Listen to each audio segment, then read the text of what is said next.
we looked at different types of analytics. So we looked at descriptive analytics, which was essentially, we talked about mean, median, mode, and standard deviation.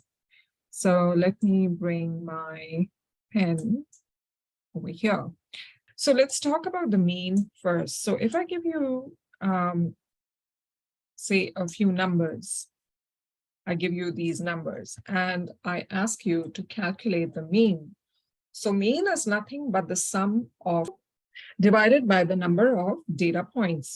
So the total number of data points that we have here is 5. So where's my pointer? That is this. So what does that give us? So 8 and 12 and 14 and 15. So our mean is 15 divided by 5, which is equal to 3. So I hope this little example makes it very clear for you to understand how to calculate.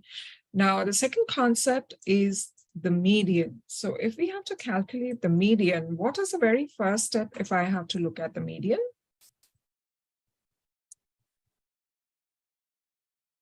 How do we get started with these numbers to calculate the median?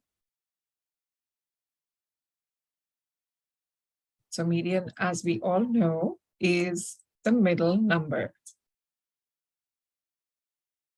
Right? It's the middle number. Very good. So to arrange them in the ascending order, I simply put them as our simple ascending order is 1, 2, 3, 4, and 5. Once we have arranged them in the ascending order, all we have to do is simply pick out the middle number, which in this case is 3. So that is the concept of median. Finally, our last concept is mode, and mode is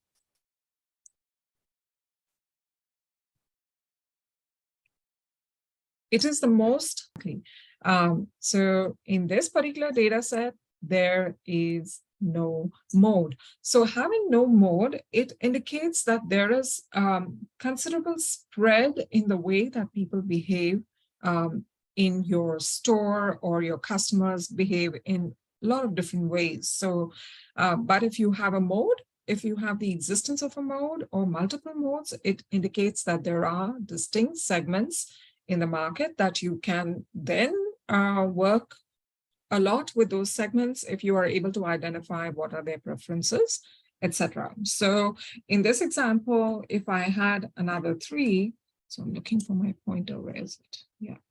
So if I had a double 3, then the mode would have been 3. Okay.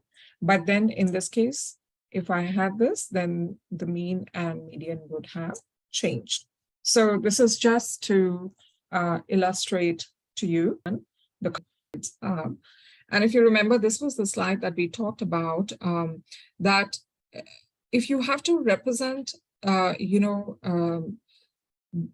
the rate of mortality in a particular area, what are the diseases that are causing? So if you try to plot all of the diseases that might be causing mortality, it becomes very difficult to understand, right? So it's best to take 2 most common diseases, which are accounting for the highest mortality rate, and present the graph in a much more easier or simpler manner. So this is where we had stopped last time. This was about bar charts. But sometimes, when we are using line charts or bar charts, we are very tempted to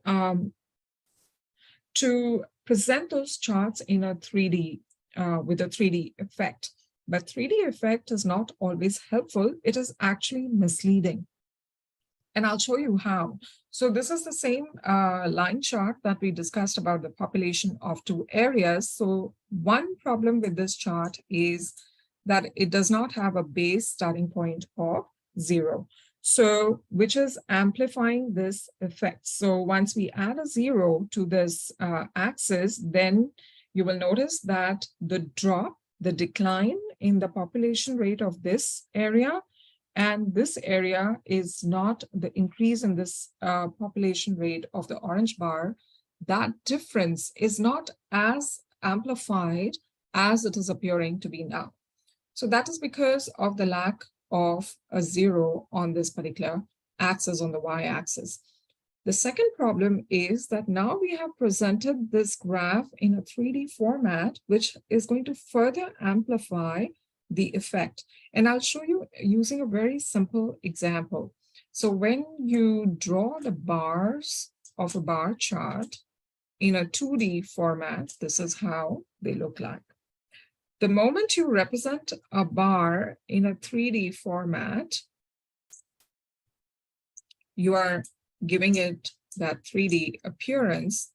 So now you can imagine that the same bar, so let me use an eraser to show you. Yeah. So if I take the same bar in 2D format, now you can see these two bars are same,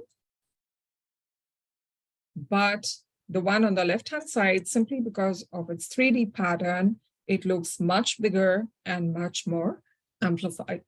So I hope that kind of makes it clear as to why 3D charts are not very helpful. So there are only very limited cases where you can use 3D charts because they will look attractive, but otherwise, if you're working with bar charts and line charts, it's a great idea not to use these charts. Okay. Then we come to a second type of graph where we are, often tempted to overlay two types of graphs. And in Excel, it's pretty simple and very easy to overlay graphs, actually. So here is an example. Here is an example of this bar chart, which is has been overlaid with another line chart. Now, the bar chart talks about the revenue of a company in 2019 and 2020 across the different quarters, right? So this is the movement of the revenues. And you can see that revenue in 2019 was increasing, and so was the revenue in 2020. However, as you know, an audience who's not trained in analytics, that audience is used to seeing 2D graphs. So what they will look for is an x-axis, and they will look for a y-axis. So they are able to understand the revenue, and that this is the time period, and on the y-axis is the revenue in millions. However, we're not used to 3D format, so it's difficult to understand for an audience to whom you're presenting that how does the size of sales force, how does that relate to this particular graph, right? Because we are not used to seeing another axis on the right-hand side. So it is always a good idea not to overlay the graph. So here it is indicating that essentially the revenues were increasing, but so was the size of the sales force. And after some time, probably it just declined and then plateaued. So essentially this is a plateau movement. So this is what the graph is trying to say, that overall we see an increasing trend in the revenues, but the size of the sales force seems to have stabilized. But this is not easy for an audience to understand. And also when you're making presentations in your workplace, it is under very, you are constrained for time. You have a time budget in which you have to explain the graphs and bring all of the information back to give the most important information to your audience. So it's best to avoid this graph, but if at all you have to overlay the graphs, what is it that you can do? So either you represent the numbers. So for example, if this is a number of salespeople, to be able to get your audience to understand, it's good to show the numbers, labels on the bar charts as well as the line charts, so that they are very clear that, all right, if the revenue increased from 0.6 to 0.8 million, the number of people in the sales force increased from 80 to 200. So it's easy to see the patterns when you have those numbers on overlaid charts. And then the other way is, this, I think, Although it is easy, but however, what do you think is missing from this chart still? Can you still spot something that is missing here? Exactly, you're missing the years. So this is 2019, that's still missing. So it's easy for, for your eyes to miss out on those numbers unless they're really highlighted on the top. So if it were me, I would probably do this and probably, put a note that this is for 2020 and this is for 2019, but you can see how messy it can get. So the other way to do it is to pull apart these graphs vertically, and that way you can label your axis. Your audience will be used to the x-axis, and they can easily correlate that, okay, the x-axis is the same, but it's just the y-axis that differs because it's numbers here, and this is revenues here. So you can pull them apart vertically. Okay, yeah.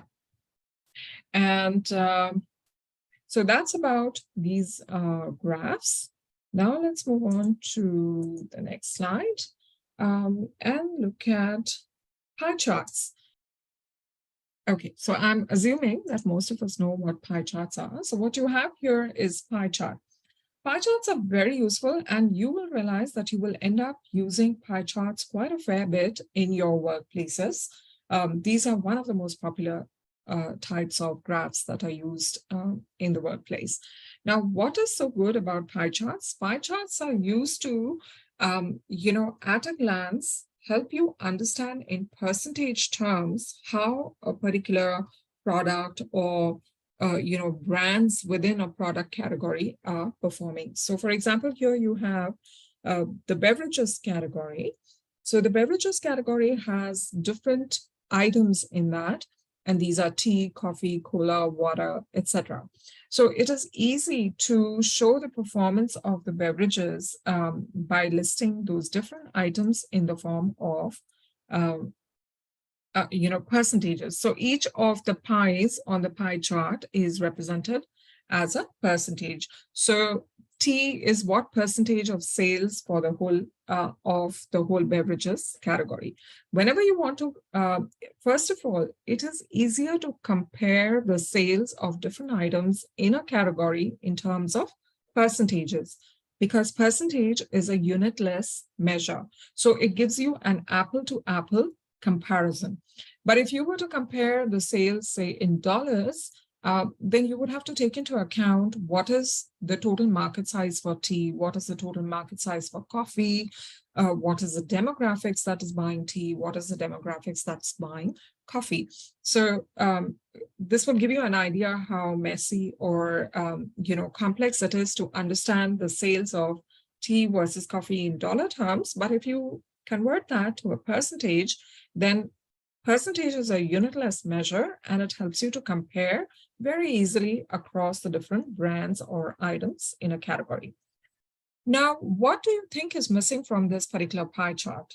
So it's a great pie chart. I can see, the sales of tea, coffee, cola, and other items in this particular favorite beverages category. So I think they are trying to understand in this particular pie chart, which are the among the segment of consumers that are buying beverages, what are their favorite beverages? Okay.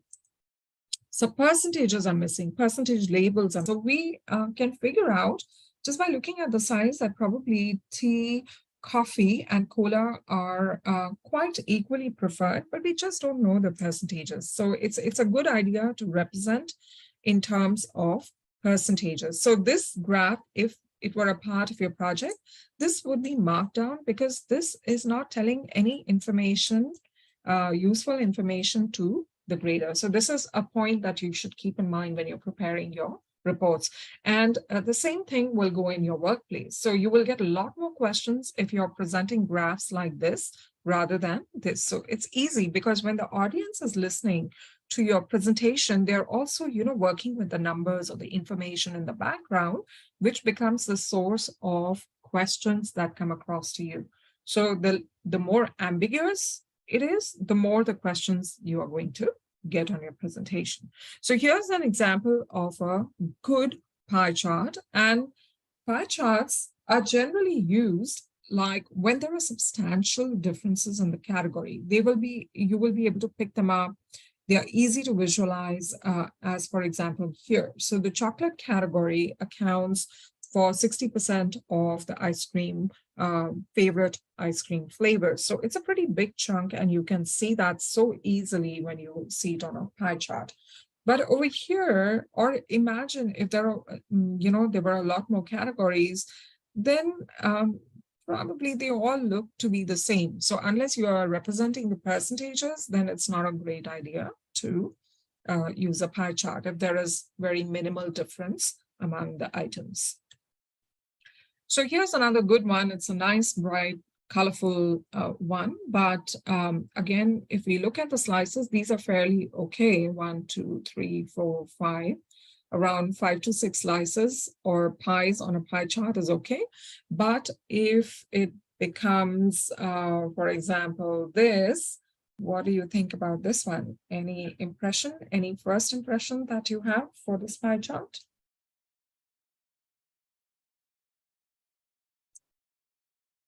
It's a bit messy. It's a bit too much. There are too many categories. And the other thing that if you notice is, first of all, there's just too much description, and it's all merging into each other. It is so difficult to comprehend. Besides training your eyes to look at the different pies, so many number of pies. So it's not the best pie chart to have. So this again, for your project and work environment, this is not the best pie chart to have on your reports. Okay, and here's an example of a 3D pie chart. So this is a good example. So if you at all want to make your presentations where you want to jazz them up and make them look nice, and if you have pie charts, 3D effects look good for pie charts. And over here, although there are quite many categories here, but you will see that the 3D effect is still making it easier for us to comprehend the information that is given on this pie chart. It's nice and colorful. So this is a good example to be using in your reports and in your workplaces. Okay, how about this one? What do you think about this one?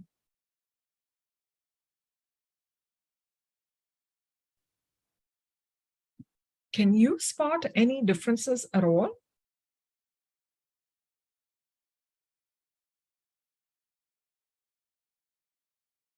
No, right? They all look the same. So the size of all the pies, so there are so many things that are missing here. The size of the pies is the same. So one is, if we have to analyze what's wrong with these charts, the sizes of the pies are same, the number of pies are same. What else is missing? The labels, the percentage labels are missing, right? So that is one thing. Same colors. So if you look at the visual representation, we are using the same colors for these 3 pie charts. So if you have to present different pie charts on the same slide, it's a good idea to use different colors, because when it is the way that your audience visualizes, the way that we perceive things in presentations, that makes all the difference. So you are able to process 2 different graphs if there are different colors in those graphs. So these are some of the things to keep in mind when you're working with the graphs. And now, because the size of the pies, so this is an important factor here, the size of the pies is almost the same. There are very minimal differences, if at all. You cannot detect them here. So if that ever happens, then it's best to use bar charts. So whenever you come across these type of situations where you are trying to plot, now in this case, we have to assume it's not movement over time. It's probably just the sales in a particular time period, or it is the response of the consumers to those categories. Then if you just plot them as simple bar charts, you can still see the movement So there's a very slight upward movement here. There is a U-shaped movement and there is a decline over here. So that's the whole idea. So if you have to kind of play around with these different charts to be able to understand which one would be more suited to a context. So always keep in mind the context when you're making these charts. So here is another way. So in this bar chart, the different categories have been piled on top of one another. But again, if you just look at their sizes, they just seem to be the same. So if at all you have to point out the difference is if you connect them with lines, you're showing upward movement in all of the figures, then suddenly it becomes easier to understand, okay, what's the main point? So you always, when you are engaging in analytics, you're working with numbers, you're working with graphs, you have to always keep at the back of your mind, what is the main point that you are trying to drive home to the audience by using a particular graph. So that is something that should come out on the graph. If it is not, then that's something that you will have to work your way around to be able to figure out what's the best way to represent that graph. Okay, so here's the Florence Nightingale's graph. So the idea of this slide is to tell you that even though you are working, you're an analytics person, you're into marketing analytics, but you can be creative and you can come up with good examples. But again, keep the context in mind. So context is very important, right? So this is an example. This graph looks really pretty. This is the Florence Nightingale Rose graph, but when would you use it? So you have to understand if there are significant differences between the categories or significant movement across time. So for example, over here, this is investment in R&D expenditures over time. So there's a clear pattern here that they have been increasing over time. So this is one of the best ways to use this particular graph.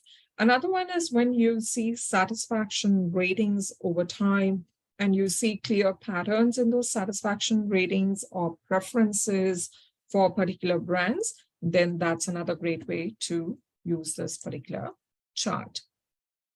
Okay, so again, context is very important.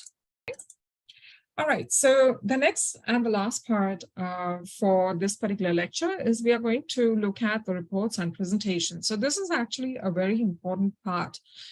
Sometimes we end up doing a lot of good work in the background by running different models, analytical models, and getting insights, but we just don't know how to present those insights. And that can become if you're in the work environment, that can really become an important factor in determining how fast you rise in the company, because it's all about communication at the end of the day, right?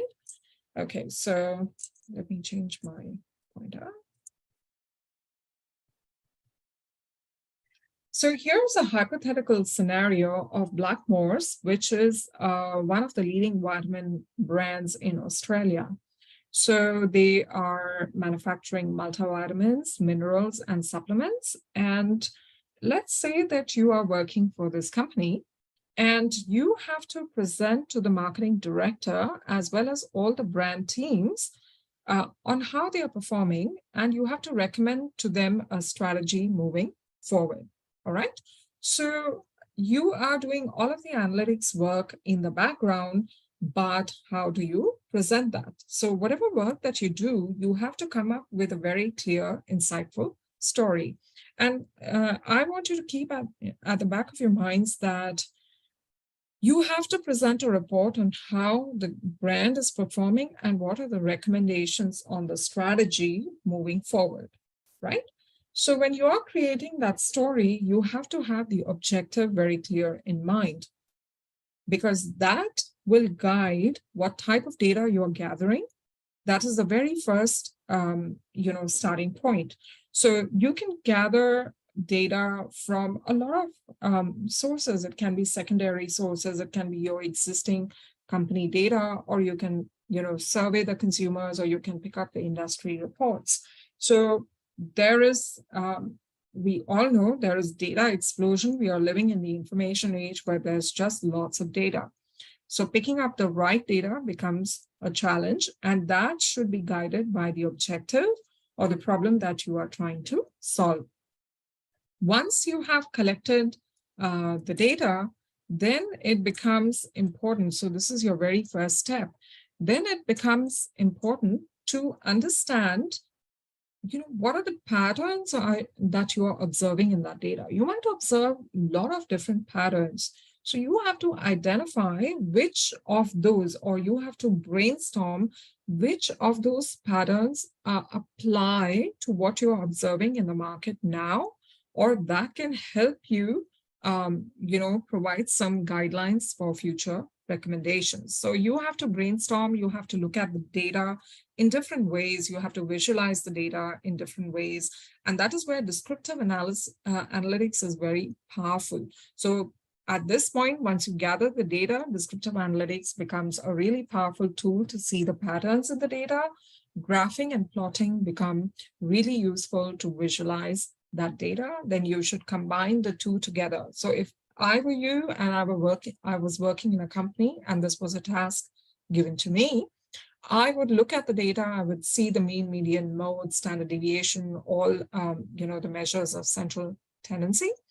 And then I would collate them with all of the visual representation of the data, because both of them can give you a lot of different patterns and stories when they're combined together. And so this is a very crucial aspect, that is brainstorming. You're looking at those different patterns in the data and trying to identify which would be the more interesting angle to go for. So for example, I gave you an example of a mode. If you have uncovered that there are two modes in the data, apart from the fact that, let's say the sales are increasing. So that is one pattern. You've uncovered this pattern for Blackmore's, but you've also uncovered this pattern, that there are two modes and there is one small, tiny mode. Let's say there are three modes, but one is way too smaller compared to the others. So maybe this is, if you have to recommend some strategy, maybe this is the way to go forward. And if this is the pattern you think will make an interesting story, will help you to give very good recommendations to the company, then probably gather as a next step, you have to gather evidence. Look at the industry reports. What are the industry reports saying? That do consumers differ in their preferences when they're buying multivitamins? When they're buying supplements, are there different types of segments of consumers in the market? Maybe if not for your company, but that it must be in the industry as a whole, the reports must be talking about. So if you are able to gather some additional evidence in addition to what your data is telling you, that could be presented in a very creative way to then build your story. And that is the fourth step. So if you are seeing something similar happening in the market, probably for other companies, and you have uncovered that in your data now, so that could be the basis of your designing different types of multivitamins for different types of segments of consumers. And that's how actually firms engage in the concept of what you call as segmentation, targeting, and positioning. So I've just given you one example of an insightful story, and that can become the basis of these different segments, their behaviors, designing different products for them can be the basis of your recommending a strategy to the company. However, this is just one hypothetical scenario. There could be, when you're in the real world, you will be faced with different contexts and different situations. But the whole idea is that you follow a scientific approach to collecting the data, brainstorming, and connecting it with industry evidence to create a very insightful story. So that is the key point. So It should be very clear and it should be actionable insights. So at the end of the day, the purpose of all of the analytics is to be able to find insights which will help the company take some actions. Those actions can be in the short term, those actions can be in the long term, what we call as tactical actions or strategic actions. So that is what analytics is all about.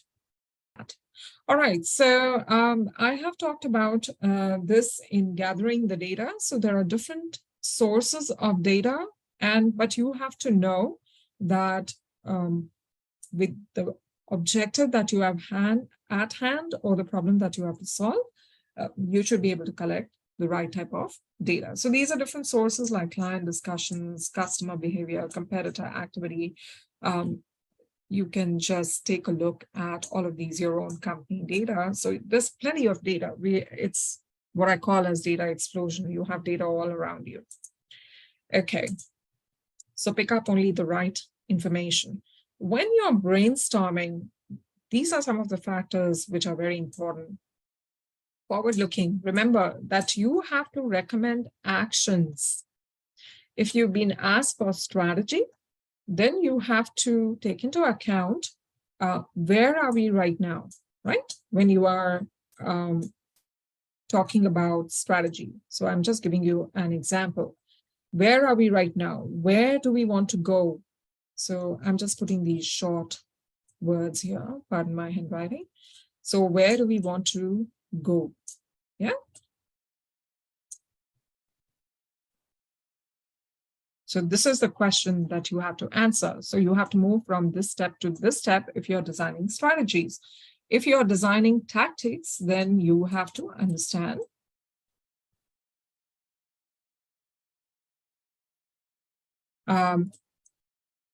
what is happening in my store on a weekly basis, on a monthly basis. What is happening? What is the consumer buying?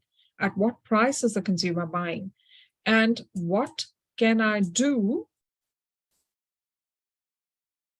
to increase sales? So that, I hope this helps you to understand the difference between designing and tactics and designing strategies. So accordingly, your story and data collection changes, accordingly your brainstorming changes. But the overall idea is that you have this forward-looking mindset which determines the action, because you have to provide through your research, through your analytics, some actions for the company, and those actions can be strategic or tactical. Unambiguous, be as clear or as specific as possible. Sometimes in your workspace, you will get very complicated problems to work with. It's okay to break them down into small, simple, workable solutions, which are most critical to brands. You don't have to solve everything, but you have to solve the most important thing. And this is about, again, the same thing on the previous slide, which I explained to you. This was about strategy and tactics.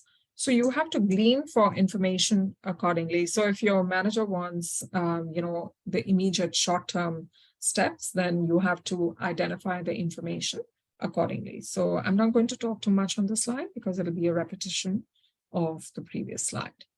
Okay. So this is more specific example about strategy. So this company wants to know if the communication strategy is working or not. So your starting point has to be, what information do you have? Is the category competitive? What's the quality of advertising? Are we willing to increase the budgets on advertising? So, those are some of the factors that you will take into account.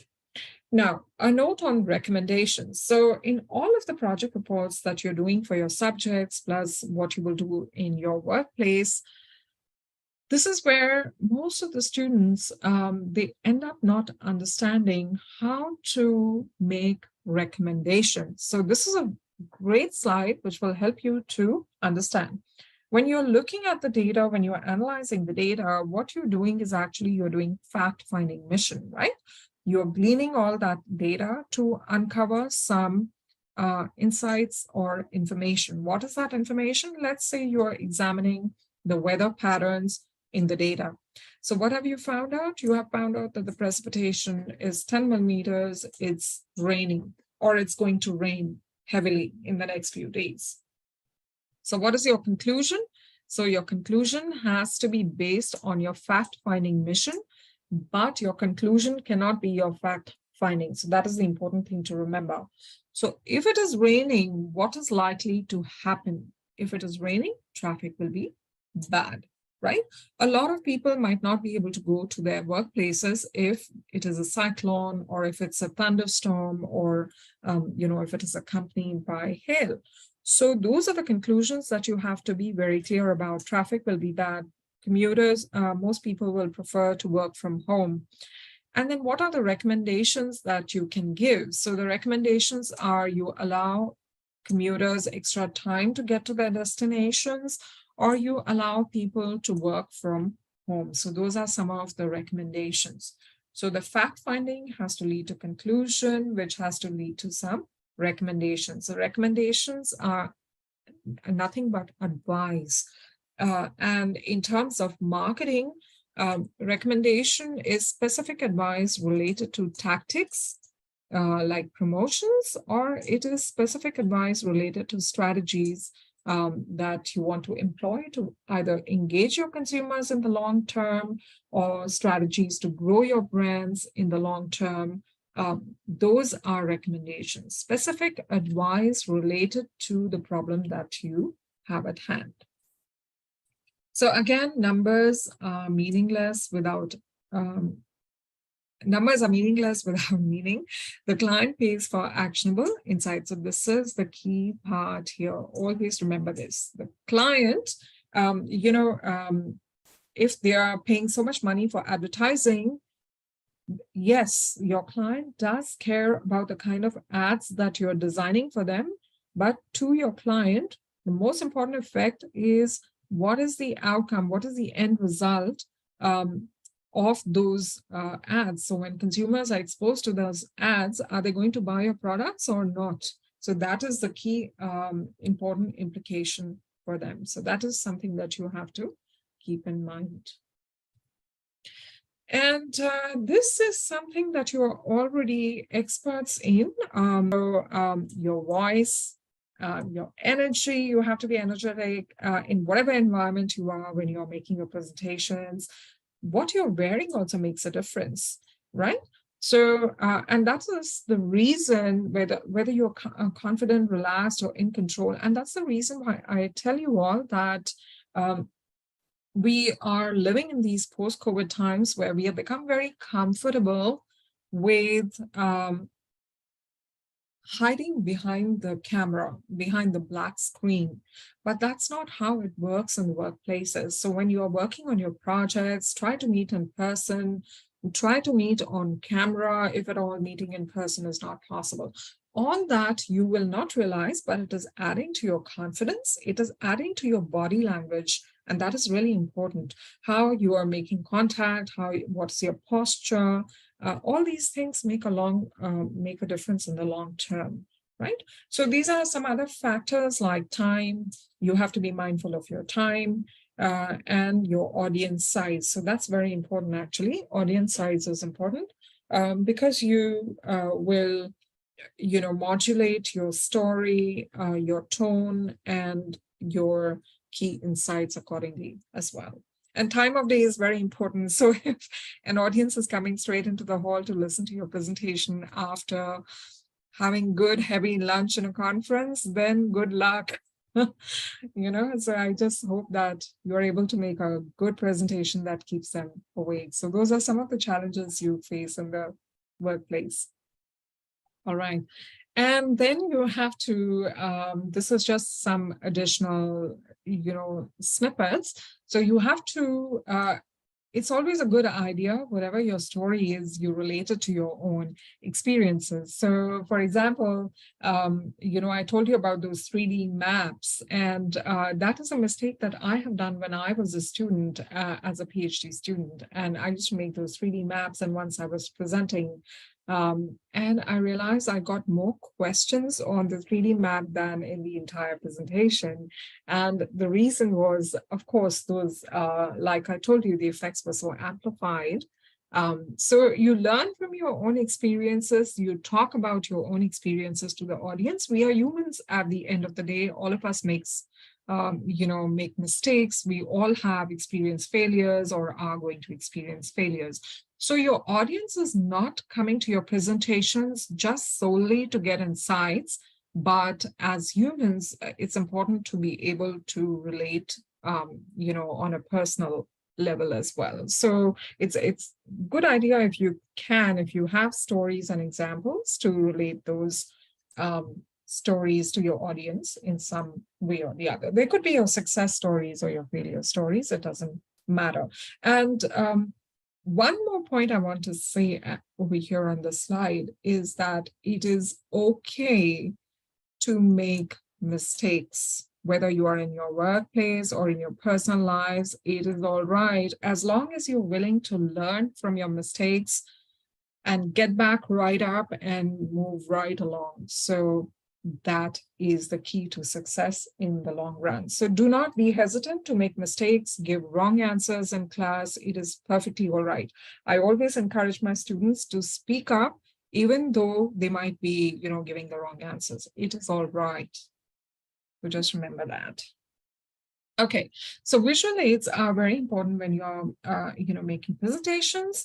It helps your audience to remember the key points. So whatever is your key finding, if you can visually make it very attractive and present it in a very clear manner, then that is going to give your audience, a very clear-cut key takeaway. So that is important. It'll help you as a presenter as well, because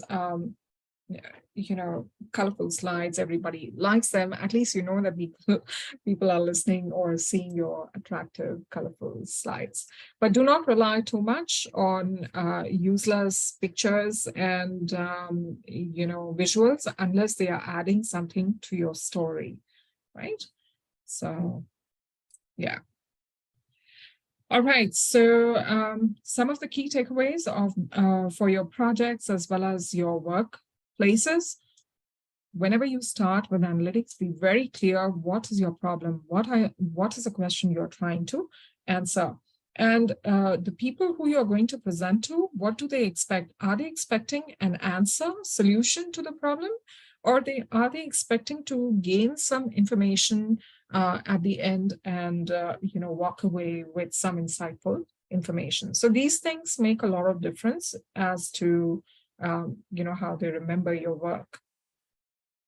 Then during the analysis, do not get sidetracked. So this is very easy, especially for us as researchers, when we are as analysts in a company, because when you're working with data, you see several patterns, like I told you, and you have several different alternate stories coming to your mind. So it's important to stay on path.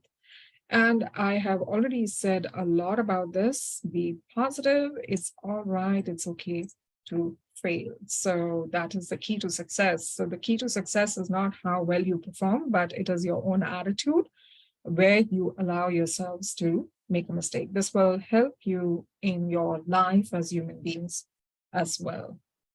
Okay. And I'm saying this out of experience because I have made a lot of mistakes in my life. So I cannot even tell you how many. Okay, so with that, we come to the end of this lecture. I'm going to start